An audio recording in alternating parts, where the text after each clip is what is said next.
Wesh les gens, c'est Revive, et bienvenue dans cette review du manga le plus félin de tous les temps, j'ai nommé The Jojo Lands. Encore une review que je fais dans une période un peu compliquée, les dernières semaines de cours et tout ce qui va avec aspirent mon énergie vitale. Mais les vacances arrivent dans seulement quelques jours et j'aurai bien plus de temps pour les prochaines. Ceci dit, ne vous inquiétez pas, je vais comme d'habitude m'efforcer de vous livrer la vidéo la plus quali possible, en traitant tous les aspects importants du chapitre. Je tiens simplement à m'excuser pour mon petit retard. On se retrouve donc en ce mois de juin, pour revenir sur le 5e chapitre de The Jojo Lands.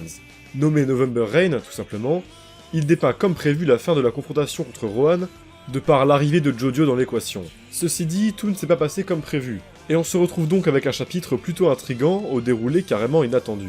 Voici la cover, mettant le Jojo à l'honneur, pour ce qui représente l'une de mes covers préférées du manga pour l'instant. Simple mais terriblement efficace, on sent toute la détermination de notre héros, avec ses yeux brillants d'espoir, et ça fait plaisir de le voir comme ça, étant donné qu'il est rarement représenté de cette manière. Rien à signaler pour l'Ultra Jump, si ce n'est un Jojo qui prend de haut dans le coin supérieur gauche de la cover. Allez, sans plus attendre, on y va. La rencontre tant attendue entre Jojo et Rohan, c'est maintenant.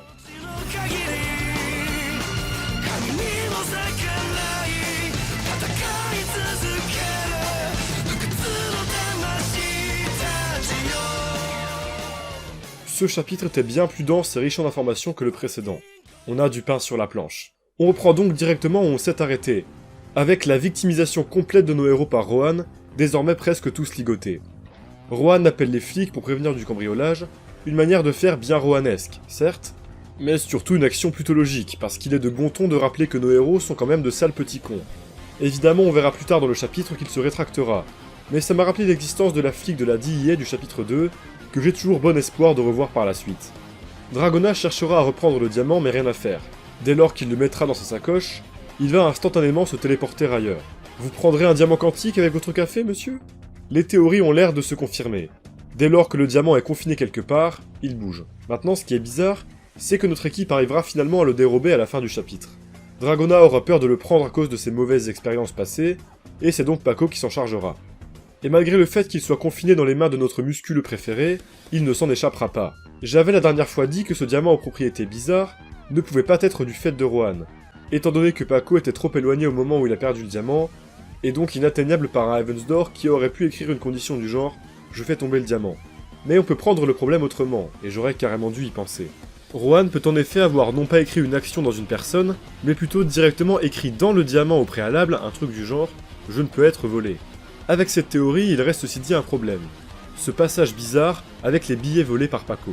En effet, voyant ces billets avoir été volés, Rohan les reprendra. Ça paraît logique, et à vrai dire plutôt simple. Mais la mise en scène de ce passage est hyper étrange. Il dira que les billets sont revenus, et Dragona flippera en se demandant comment le diamant fait pour se téléporter comme ça. Et je cite, « C'est quoi le problème avec ces billets? Qu'est-ce que tu veux dire par « ils sont revenus » Là où j'ai pas tiqué, et je me suis juste dit que Rohan les avait ramassés normal, Dragona mettra ça en lien avec le diamant, disant que les deux actions sont tout aussi bizarres, et en déduira que Rohan est un espèce d'être supérieur aux capacités surhumaines. C'est, je trouve, très mal amené. Mais ça soulève donc quelque chose. Il y a un truc bizarre avec ces billets. Ils ne sont pas tombés des poches de Paco à cause du choc, comme je me l'étais dit sans trop me poser de questions. Mais il semblerait que selon les dires de Dragona, ils soient plutôt sortis de manière étrange, comme s'ils voulaient sortir de ces poches pour revenir à leur possesseur, de la même manière qu'agit le diamant.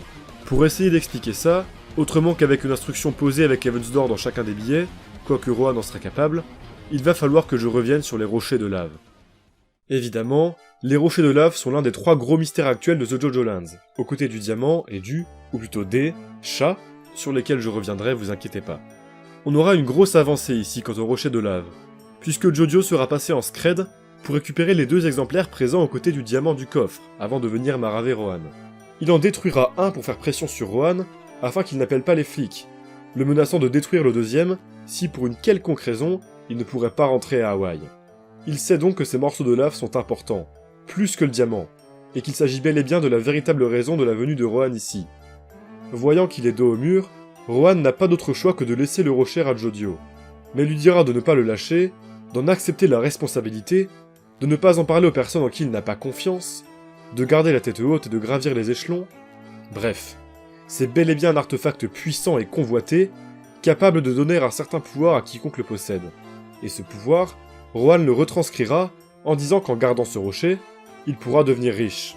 Car ce rocher abrite une loi de la nature déclenchant un mécanisme qui se répercute sur qui le possède. Un mécanisme, hein. Si, ça me fait un peu rire que Rohan utilise ce terme, comme s'il était omniscient, en évoquant directement ce qui semble être la thématique principale de la partie, comme l'était la calamité dans Jojo Lion, c'est surtout putain d'intéressant.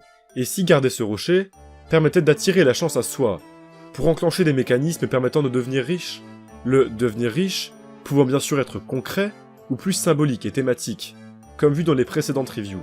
Si Jojo Lion parlait de la calamité, une mécanique faisant enchaîner des catastrophes apportant le malheur, est-ce que The Jojo Lands pourrait parler du mécanisme?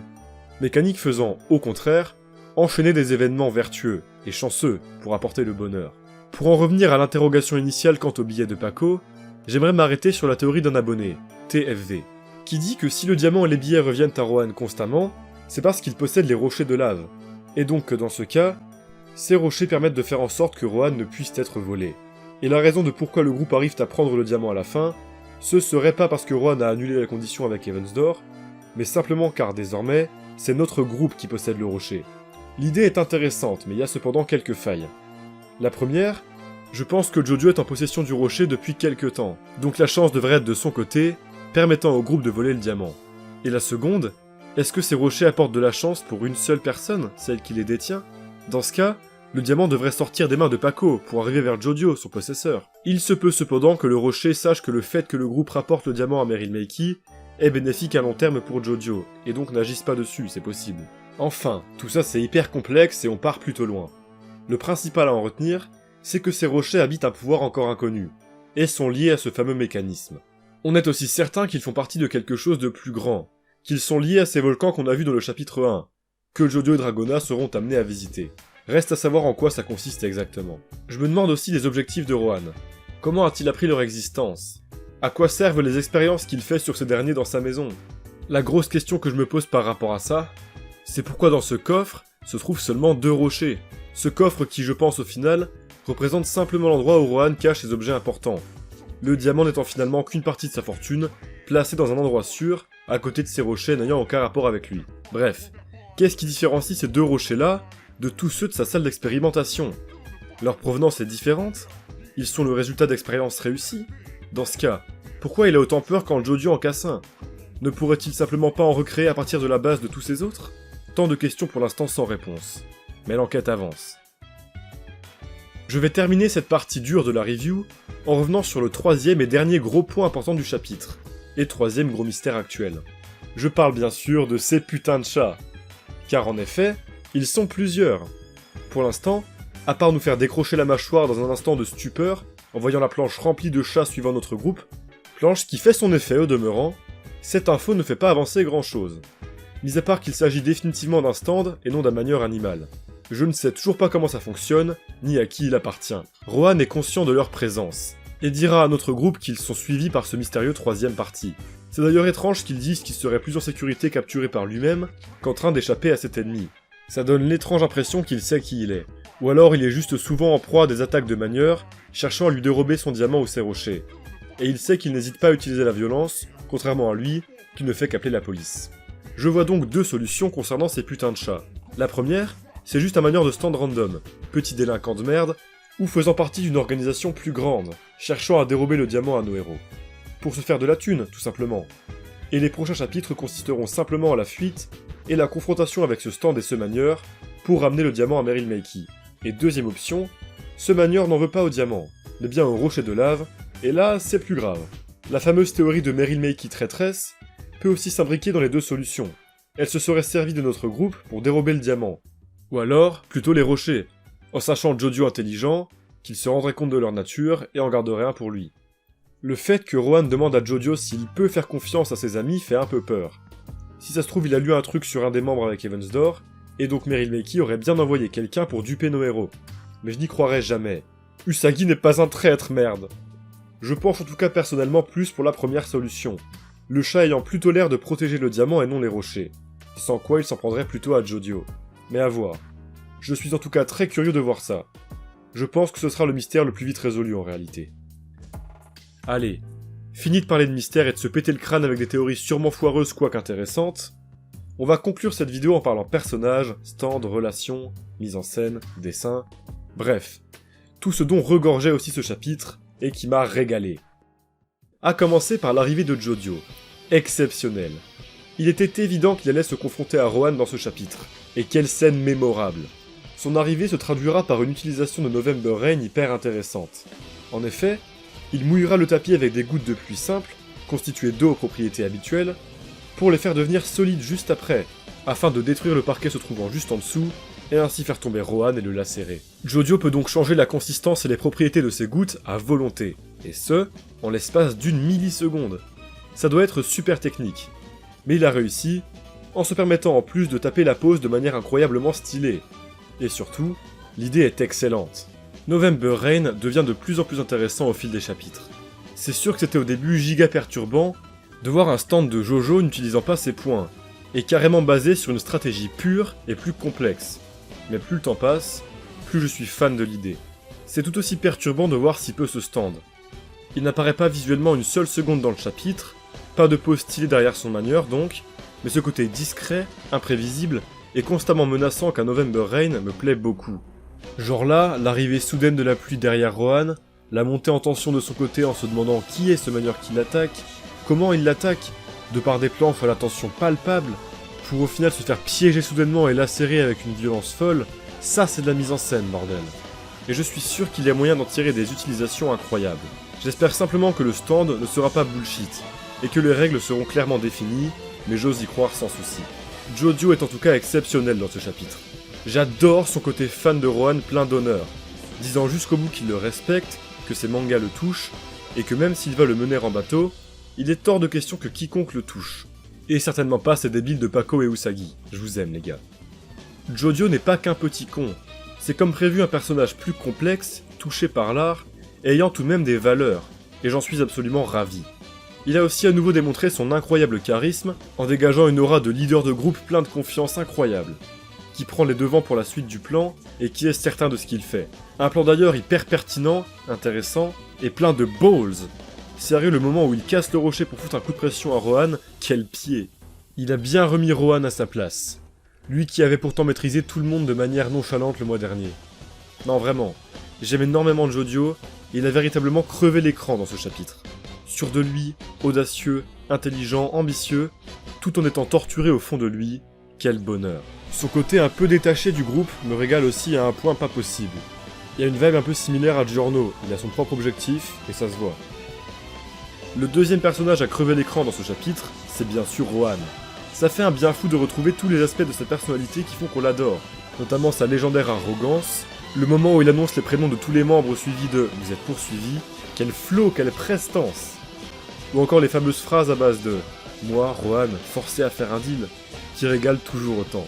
Je l'aime ce petit con. Et j'aime énormément les variations de ce Rohan par rapport à celui de Dieu. Celui de Dieu qui n'hésitait pas à traumatiser des gosses, là où celui-ci se contente d'appeler les flics. On a aussi une ref hyper subtile au Taga Kotowaru, qui fait en vérité jamais de mal. C'est du fait de service gentillet qui fait plaisir. J'ai assez parlé des différences de ce Rohan là par rapport à celui de la partie 4. Mais ce que j'ai adoré dans ce chapitre, c'est bien sa relation avec Jodio, de par leur dialogue. Si Rohan dit à Jodio de bien garder le rocher de lave pour lui, c'est bien parce qu'il a cerné un potentiel en lui, et qu'il est mieux entre ses mains qu'entre celles de personnes moins bien intentionnées. Ses encouragements et conseils de Daron m'ont régalé. Je suis certain qu'un truc génial va venir se développer entre les deux personnages. Rohan a en effet dit à Jodio qu'ils se reverront sûrement. Dans quelles circonstances, j'en sais rien. Mais ce sera inévitablement lié à ces rochers de lave. Peut-être qu'on aura plus d'explications à ce moment-là. Ça prouve donc au passage que Rohan ne sera pas qu'un personnage d'introduction qu'on ne voit que l'espace de quelques chapitres, comme un Koichi dans Golden Wind. Sans aller jusqu'à mes fantasmes de le voir intégrer le groupe, il aura un rôle important dans l'intrigue. On ne va certainement pas le revoir avant un moment et j'en suis triste, mais je suis pressé. Et j'ai en tout cas adoré ces 4 chapitres en sa compagnie. Merci monsieur Kishide. Vous pouvez continuer Pink Dark Boy et vos recherches sur les rochers de lave, on se reverra quand j'aurai fini mes études et fondé une famille. Ah oui, et truc subtil que j'ai remarqué au montage de la vidéo, donc désolé pour cette intégration un peu impromptue mais je devais en parler, Jodio vient nous confirmer une fois de plus qu'il s'agit bel et bien du même Rohan que celui de Hot Summer Martha. Il dira en effet qu'il a adoré l'histoire courte sur les 4 sphères, référence évidente au chapitre en question. Et bien voilà, cette review était plutôt longue, mais le chapitre le méritait. C'était vachement bien. Des personnages qui brillent de mille feux, des questions progressivement répondues, des dessins magnifiques, et un rythme et une mise en scène toujours aussi fou pour la fin de ce premier combat de The JoJo Lands. Je tiens à m'arrêter rapidement sur les dessins, pour dire qu'au-delà du découpage toujours aussi brillant, il y a un vrai gros travail sur les visages des personnages pour les différencier. Ils sont tous hyper distincts, là où ça pêchait un peu dans JoJo Lion par moment, et surtout, leurs expressions faciales sont merveilleuses. Jojo est hyper expressif, et il en va de même pour Rohan. Le style graphique de The JoJo Lands commence à s'affirmer, avec des arrière-plans simples, un gros jeu sur les ombres bien noires, et les cases dessinées avec des traits hyper légers. Un style qui se rapproche évidemment de celui de fin JoJo Lion, mais qui, comparé avec le début de la 8ème partie, révèle son identité. Et c'est normal, les changements de style se sont toujours faits en douceur. Et même si ça a tendance à s'uniformiser depuis SBR, avec pas de changements radicaux, il y a certains points de détail ayant toute leur importance, qui viennent tout de même donner leurs identités aux parties 7, 8 et 9. Et si je devais définir le style de la partie 9, je dirais que c'est classieux et que ça respire. Bref, ce chapitre, c'est aussi un combat hyper agréable à suivre, rempli de bonnes idées, introduisant intelligemment les mystères de la partie et les personnages du crew, ayant tous eu le droit à leur instant de gloire. J'ai hyper hâte de voir où tout ça va nous mener. Même si je pensais le contraire au début, on se retrouve finalement à nouveau dans une partie nimbée de mystères. Mais les questions sont déjà progressivement répondues, et je suis convaincu qu'Araki a appris des erreurs de JoJo Lion pour proposer des mystères certes intéressants et intrigants, mais pas en trop grand nombre, jusqu'à se perdre et s'oublier. J'espère aussi que cette histoire de mécanisme diffèrera le plus possible des concepts à base d'enchaînement de conséquences, déjà assez développés dans SBR et JoJo Lion. Ça a l'air de prendre cette direction, mais j'ose espérer que ce sera cohérent jusqu'au bout, et pas redondant par rapport aux propos des parties précédentes. Encore une fois, j'ai confiance en Araki. Avec cette partie, il a de l'or entre les mains. J'ai quelques craintes, mais j'ose croire qu'elles sont infondées. Et dans les faits, dans les chapitres purs, je n'ai jusqu'à maintenant jamais été déçu par The JoJo Lands. Un sans faute absolu. Et c'est un bonheur fou que de suivre cette partie mensuellement avec vous. Le mois prochain, on sera tous en vacances, ou presque. L'occasion parfaite pour se lancer dans l'arc de la poursuite des chats, j'imagine. J'ai très hâte de voir s'ils arriveront à remettre le diamant à Meryl Makey. Il est évident que ça va partir en couille, et je bout de hype à la simple idée de savoir comment et pourquoi. Et bien voilà, cette review est maintenant terminée, j'espère que vous aurez kiffé la regarder, comme d'habitude, un peu de rush, mais un gros kiff à faire, et celle-ci était particulièrement agréable parce que c'était un chapitre vraiment très cool, j'ai adoré, j'adore The JoJo Land, je trouve que jusqu'à maintenant, c'est un sans faute, et c'est vraiment un bonheur d'en parler.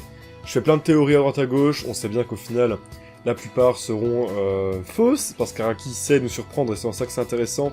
Mais en tout cas, cet exercice mental est vraiment hyper stimulant, et puis voir vos commentaires, vos théories, c'est toujours un bonheur à chaque fois. Et puis bien sûr, au-delà de ça, tout l'aspect artistique, purement visuel, mise en scène, c'est un bonheur à chaque fois. Et bref, j'aime The JoJo Land.